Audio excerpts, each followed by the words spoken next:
Hello. Welcome to day 5 of Rediscovering Your Spiritual Gifts. I appeal to you, therefore, brothers and sisters, by the mercies of God, to present your bodies as a living sacrifice, holy and acceptable to God, which is your spiritual worship. Do not be conformed to this world, but be transformed by the renewing of your minds, so that you may discern what is the will of God, what is good and acceptable and perfect. Today, you're invited to explore that two-way connection with God, where we offer ourselves to God and where we receive from God and are transformed in the process. John Wesley taught Methodists about the means of grace, ways in which God's love was shared with people and ways in which people could come closer to the love of God. The movement is on both parts, God coming towards humanity with love and humanity coming toward God with need and with gratitude. The means of grace are necessary to help us grow in grace and in our relationship with God. They are basic practices that lead us toward God and keep us near God. We have to practice them in order to become and remain the people God intended us to be, and they are the marks of Christian discipleship. Wesley's list of means of grace included worship, prayer, searching the scriptures, the Lord's Supper, fasting or abstinence, Christian conferencing, or as it's called today, group fellowship, and works of mercy, or as we call them today, acts of compassion and justice. Different people participate in these means of grace in varying ways, but Wesley believed that we are all responsible for doing all of them as often as possible. He shared the Lord's Supper, for example, almost daily. When I hear people say they don't want to take communion too often or it won't be special enough, I want to laugh. Wesley never took it for granted or thought it wasn't special. It contained the grace and love of God. So why would anyone ever want to pass up a chance to experience that? The others are similar. Why would anyone pass up the opportunity to worship God? Or why would only once a week be enough?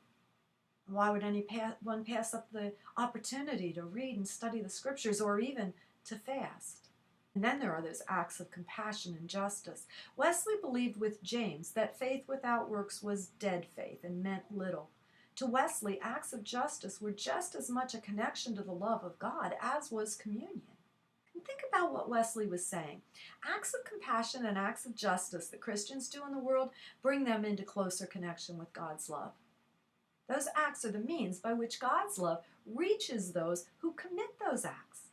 We don't practice acts of justice and compassion so that others feel God's love, but so that we feel it. And worship, small groups, prayer, Bible study, fasting, all of it is not about our need for other people or for good discussion or for intellectual stimulation or for a healthy body or for any of our typical human needs. It's not about what we'll get from it, nor is the purpose what we'll be able to do for others. Means of grace are simply the avenues by which we receive the love of God.